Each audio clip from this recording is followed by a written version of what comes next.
Hello and welcome again to our discussion of the upcoming readings for this weekend, which this time comes, first reading from the book of Wisdom, chapter 18, verses 6 through 9, from the letter to the Hebrews, chapter 11, verses 1 and 2, and verses 8 through 19. And the gospel continues this time from Luke chapter 12, verses 32 through 38. So as we have been listening to the story of Jesus, remembered by Luke, remember that one of the key ideas was that of hospitality. And we've seen a number of stories in which that issue or that reality of hospitality has been spelled out as kind of an underlying theme for much of what Luke's story is using as it unfolds. Of course, Jesus is pictured as on a great journey. This journey, of course, is leading him ultimately to Jerusalem, and along the way he is giving some opportunities to teach.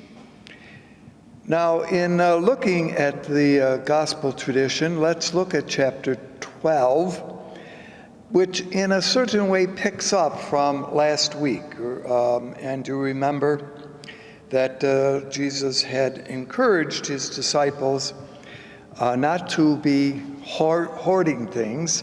Remember that the issue had been somewhat with regard to the question of greed. But now he encourages disciples not to be afraid as they continue the mission. And this is what picks up verses that are not recorded next for our consideration.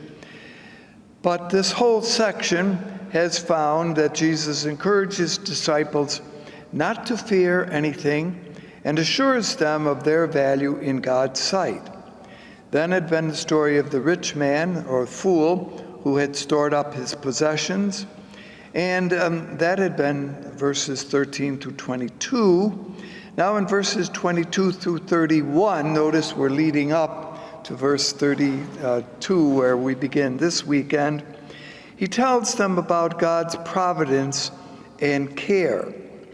And it's here that some interesting analogies are made with regard to life. Do not fear, says Jesus, my little flock. It has pleased your Father to give you the kingdom. Now, what I want to mention here is that there are certain phrases in this section which are unique to Luke's story.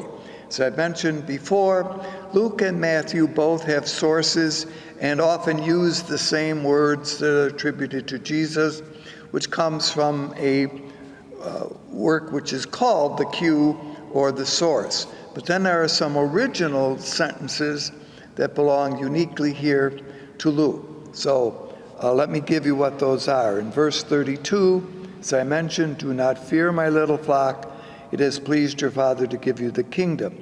Then verses 35, have your belts clinched tight and your lamps lit. Verse 36, be like people waiting for their master's return from a wedding, so that when he arrives and knocks, you can open the door for him immediately. Verses 37, blessed are those servants who the master finds awake when he comes. Amen, I tell you, he will put on an apron, sit down, and serve you. And verse 38, even if he should come in the second or third watch of the night and find them so, those servants will be blessed.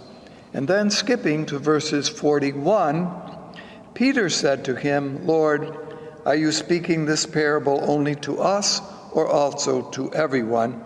And verse 48, which concludes the verses that we will be hearing this week, one who does not know, namely, that his master is coming and misses, will only be lightly hurt.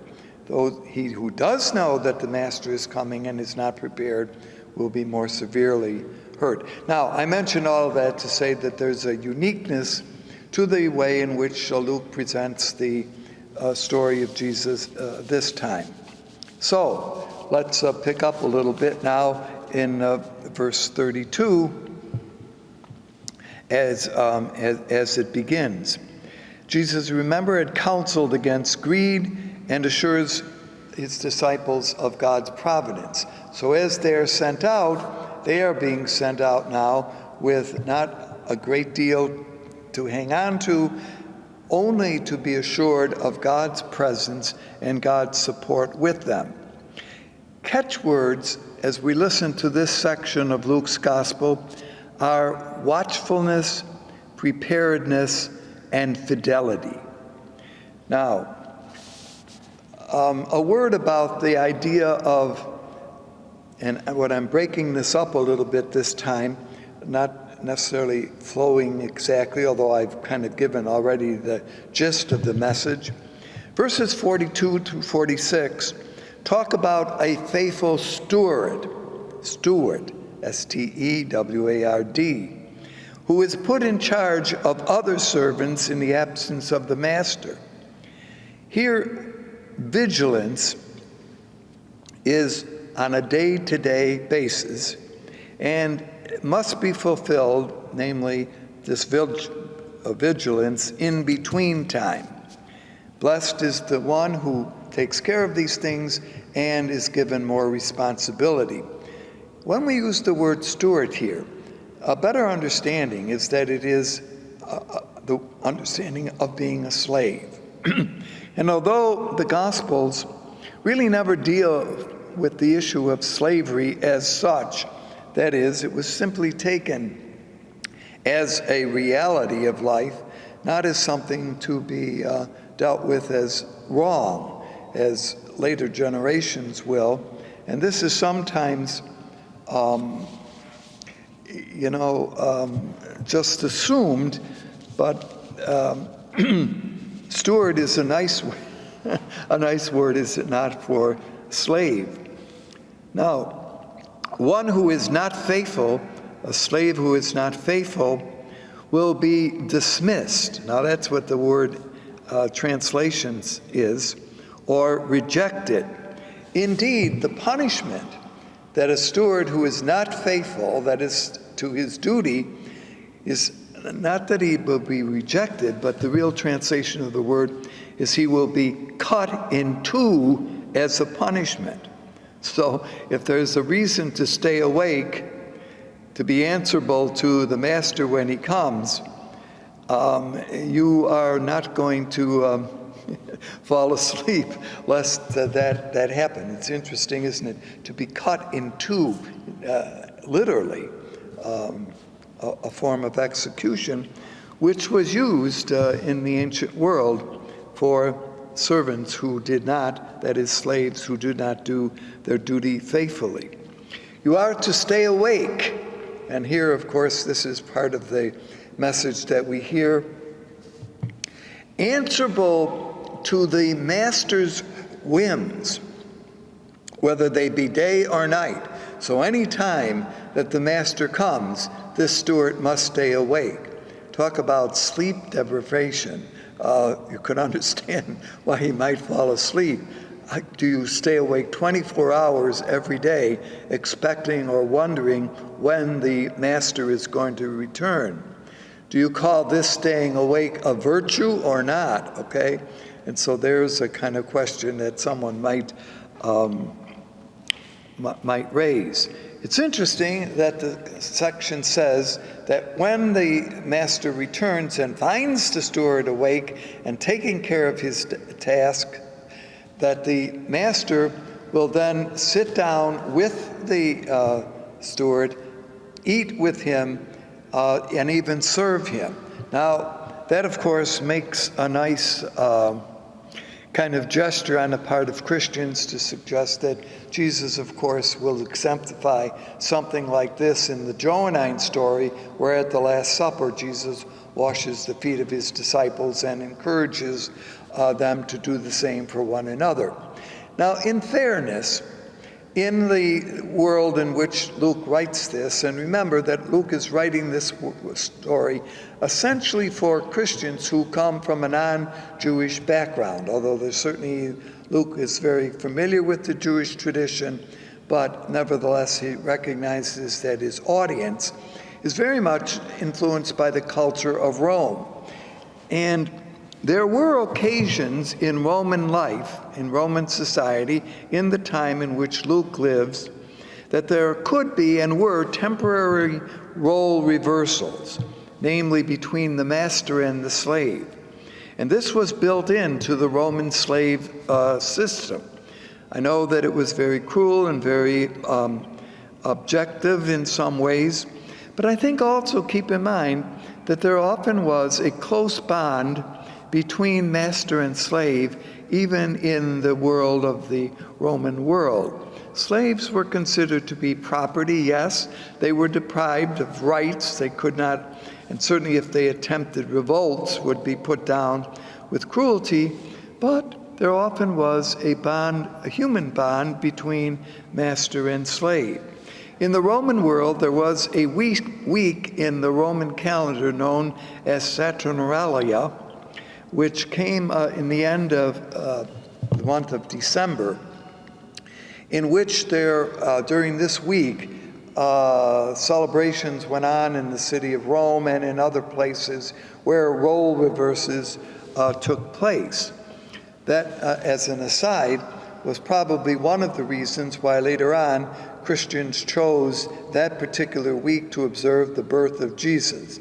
That's another story, but during this particular week in Roman society, reversal of roles was often considered. So I mention all of this as an aside because there often was a real bond of affection between the master and the steward or the slave.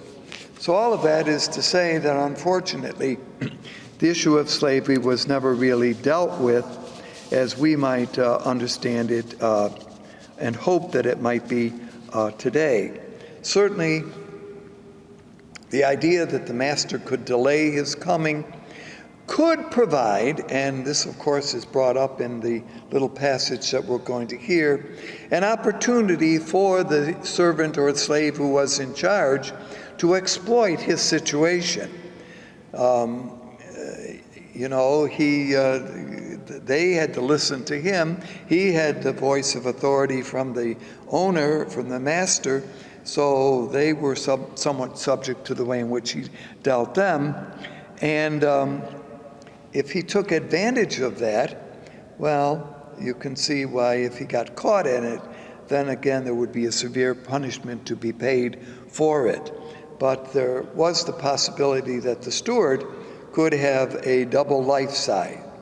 He kind of answered up to his boss, but he also kind of played down and made his authority felt over fellow slaves under him. So disciples should, that is, of the servant, found that it was unwise to be not watchful and faithful. Now, all of this is to say, what is Luke hoping to kind of share with this message? Yes, it is true, I think, that the key words here need to be observed, namely watchfulness, attentiveness, that you know not unexpectedly the coming of the master. In this particular passage, Jesus is titled as the Son of Man. Now that's the way in which our translation gives it, although the Greek and Hebrew would say the Son of Humanity. Now, does that make a difference? Well, if you're the Son of Humanity, it means that you are, really part of the human experience. And I know you can use the word man, and that means the same thing. Where does this term, Son of Man, come from? Well, we find it in the book of Daniel in chapter 7, verses 14, where the author of that work says, "There will come one riding on the clouds like one known as the Son of Man." In this work, that term seems to apply to Israel, that is, to the community of Israel, and therefore has a corporate identity. This figure, who is this figure? Now, why do we discuss this? Remember that we're looking at biblical insights here, not perhaps things that will be homiletically developed, because in our interpretation as Christians, we have given it a definite understanding. But is this term, Son of Man, as it is remembered or even used by Jesus, exactly understood in the way that today we are taught to and where we learn what it means? Could Jesus here be speaking of a coming figure other than himself? Now see, here's where my discussion is going. As we understand it, it certainly applies to Jesus. But could Jesus have been talking about another figure whose coming would vindicate the teachings of Jesus? See, in that sense, he would be a very important witness to the message of the kingdom that Jesus was teaching. Now, as we know, and this is the conclusion, Jesus' followers later attribute this title, post-resurrection, to Jesus himself. And so as we hear it, the term Son of Man, and therefore the letter M is capitalized. See, it makes a difference. If he's simply the Son of Man, humankind, that's one thing. If he's the Son of Man, a particular person, then certainly we understand that, do we not, in a different way. And so clearly here, now, as we understand it, it is what we call a Christological title, namely a title that belongs uniquely to Jesus and therefore is part of how we approach and understand who he is and what his message is. So I take a little time aside to say, notice how we develop certain understandings of titles as they emerge. So Jesus teaches here his disciples that he will be with them, that they should be ready for Well, what is this coming that they should be ready for? Well, the word that we use, and we've seen it before, is an apocalyptic time, a coming of the Lord's kingdom. And we will see this again in Luke's gospel, and it perhaps is also true about the other gospels, that this idea of the coming of Jesus' kingdom, this new age, this new time, was imminent, was going to take place within, well, maybe even the life experience of Jesus himself, but certainly within the lifetime of the disciples, or within the lifetime of the gospel writer, again remembering that Luke's story put together sometime in the 80s is certainly 40 or so better years after Jesus' own time. Did they not expect, or were they already suspecting, that this glorious second or glorious first, well, we call it second coming now, but this glorious coming of the Lord was imminent? So that seems to be why one should stay alert, why one should stay ready, why one should be attentive. Of course, carrying out a tradition that is very careful in Luke's story, and we will see this once again, that the disciples who here are to sell all their possessions will acquire an inexhaustible treasure in heaven. Well, what exactly that is not explained, but don't hang on, says Jesus to his disciples, to your possessions. So you can see again where this passage this week reminds us of some things that we heard in the preceding section of Luke's story. So be alert, be attentive, don't take advantage of others. Certainly be caring for sisters and brothers, a theme that is relevant always in the Lucan tradition. So I mentioned all of that. Backing up a little bit, some of the phrases that we will not hear, because we have a moment to reflect on this. In verse 22, remember we're in chapter 12 of Luke's Gospel, and we have been looking at verses 32 onward. But if you go back in verse 22, Jesus has encouraged his disciples to have a different lifestyle. And he uses some interesting imagery. He says, look to the ravens. They neither sow nor reap. They don't have storehouses of goods or a barn, and yet the Lord takes care of them. Well, that's all good for the ravens, but you can see where it makes this argument about possessions. Then in verse 22 of chapter 12, you can't add a single hour to your lifespan, so don't worry. Well, this is one of those practical sayings that Luke likes to picture Jesus as saying. That's true. Can you add an hour to the day? Well, we smile and say, yeah, we can subtract and add an hour, daylight savings time, regular time, but that's a fiction, is it not? The number of hours in the day stays the same regardless. Verse 27 says, consider the lilies of the field. They neither toil nor spin. Even Solomon in all his glory could not have clothes like these. This is interesting in some ways. Analysts who kind of look carefully at Luke's words, if you look at the lilies of the field, that's agricultural, farming. That applies to man. Spinning, clothing, applies to women. And so this little saying here, again, follows the pattern that Luke loves to do, a him and a her story.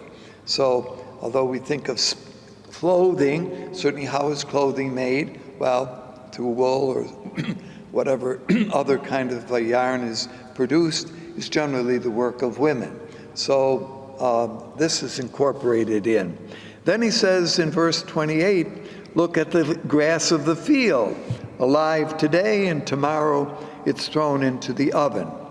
How true is that? Notice that these sayings that are recorded, we're not hearing them, but that are recorded following the story of possessions and how they should be used, and preceding the episode that we just looked at, have to do with the transitoriness of life. Remember back to the first reading of last time, Ecclesiastes, vanity of vanities, everything is transitory. So some things are wonderful today, but tomorrow they're gone. What's the importance? Therefore, take care of the needs and concerns of the present, particularly of the poor and of the suffering. So all of that has to do with, this is a whole teaching section of Luke's Gospel. A word or two about the reading from Wisdom, which is in chapter 18. This section, now the book of Wisdom, written again approximately about 200 years or so before Jesus' time. I say written, the material put together there at this time. We're not quite sure who the author of this book is, but looks at the story of Israel, particularly from the great story of the Exodus, where the Israelites had been saved out of Egypt and brought into the land of promise, summarizes that. And the little section that we hear this time is the whole section, and it's a longer chapter here.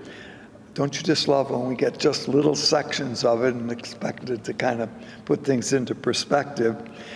Is a reflection on the deliverance of the chosen people at the time of their bondage in Egypt, and talks about the plight of the Israelites and that of the Egyptians. Now, one of the neat little things here is that there is a reversal of things with regard to their importance. I often point out, what are these? Remember the 10 plagues that affect the Egyptians, or as the Israelites look at it, the 10 signs and wonders. So you see, if it's hurting you, they are plagues. if they are hurting somebody else, oh, isn't this wonderful? So you do sympathize a little bit with the Egyptians who suffered from these things, and would you have called them blessings or plagues? So what this celebrates, that is the wisdom writer, is the reversal. Egypt was going to inflict sufferings on the Israelites. Instead, the Egyptians receive the hurts and harms. Now, the Israelites, and it is true, here's a thought that maybe comes out of this, when the Israelites entered into the Exodus experience, they did take a risk. Now, we don't think about it, well, God, under Moses, says, leave. What were they leaving behind? Yes, they were leaving, and you can see some connections here with the readings this weekend. They were leaving slavery or servitude in Egypt. But what did they have in Egypt? They had a place to live. They were working, yes, but they had food, shelter, and a relative amount of protection. By following Moses into the wilderness, into the desert, what was going to happen?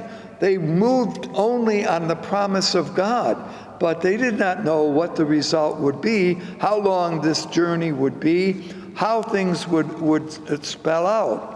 So the book of wisdom says, well, all the glory of what happened here belongs to the Lord, and the Lord receives the goodness, the praise for what had happened. But may I just point out here that perhaps one of the reasons for choosing this little section is to remember the risk that the Israelites were taking in following the word of Moses, that this is what God wanted. God would be protecting them. God would be leading them. God would be caring for them. Well, those of you who are more familiar with the Exodus story will remember that the years of wandering, the time in the desert, was not without its trials and difficulties. There were, of course, great signs and wonders that took place. And why I mention all of this here is that this is what this little section from wisdom is reflecting on. God's care for, concern for Israel in the Exodus experience, and the glory for everything wonderful that happened belongs to God. So this is part of the larger reflection. And by the way, the little section that we hear this time is only a reflection on the 10th plague that struck Egypt. You remember, unfortunately, that was the striking down of the firstborn of all Egypt, and that had been the night of the Passover, when the doorframes of the homes of the Israelites were marked with the blood of the Lamb, and they were protected and preserved, while the homes of the Egyptians, unfortunately, suffered loss. So all of that is an assumption, as one hears the first reading this time, that we are aware of it. So this part of a long reflection. And if you want to get the fullness of this, then you need to go to the book of wisdom, look at chapter 18, and move from verse 5 through chapter 19, verse 22. So you see, it's a long scenario, not rediscovering, but rediscussing the merits and value of trusting in the Lord and how the Lord had shown his protection and his care for Israel. Well, taking the risk. Maybe that's one of the aspects that's brought out in the gospel section that we have, to live the way of the Lord, to take the role of the steward, to watch carefully the goods that are given, to protect them, does involve a certain riskiness. And that is important, and that is illustrated, certainly once again, in the stories that are told. Once again, in a wonderful and important way, the practicality that Luke sees Jesus as teaching is taking place. Yes, you may not hang on to the possessions you are used to, but in a careful and a faithful way, using those goods and moving forward, important and wonderful things do happen. So may we, as we conclude this time, remember that we too are invited to be stewards of God's goodness and to make sure that we place the praise for those goodnesses with truly the Lord as we do. Thank you for being with us. Hope to see you again.